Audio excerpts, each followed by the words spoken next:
Hey, I'm Carol Costanzo, charlottesvillesold.com. Thank you so much for tuning in for my February 6th update. And if you're not subscribed to my channel, I'd ask you to subscribe so you can stay current on everything Charlottesville. Let's take a look at what is going on in the market. So right now, interest rates are on the decline.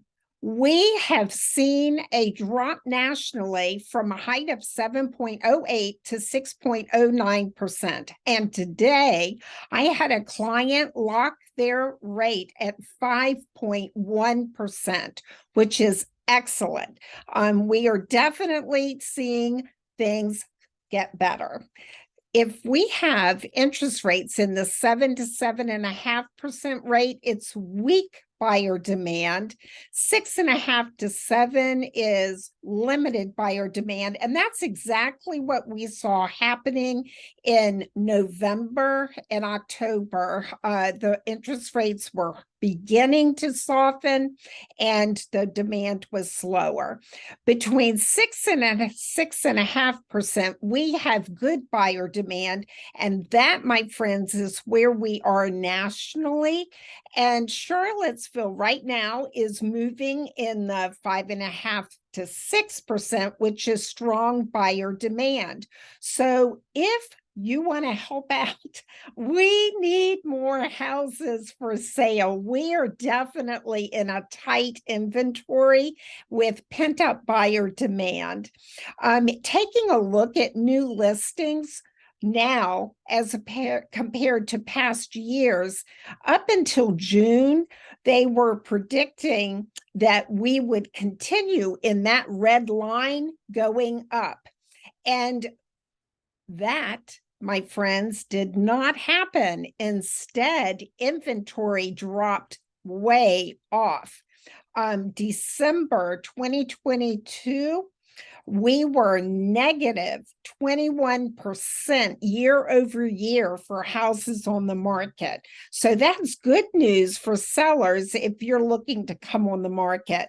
Taking a look right now at the market for Charlottesville, Albemarle from November 2022 through January 2023, the average sale price was $591,689, with the average list price being $649,075, and that is up 0.002%, which is relatively flat.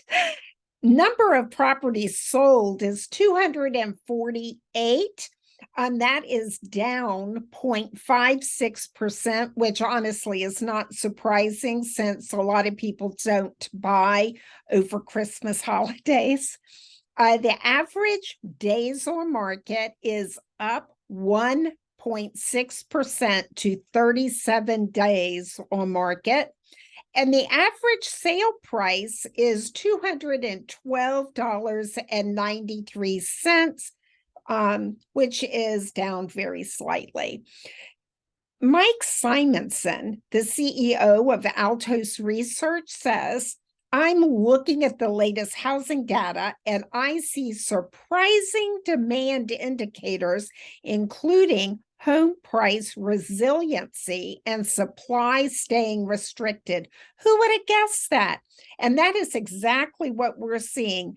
Prices are resilient at this current level. We are not seeing sharp declines in value, and supply, as we've just discussed, is limited. The number of houses for sale has increased, but we're still well below pre-pandemic prices. And these are all December numbers.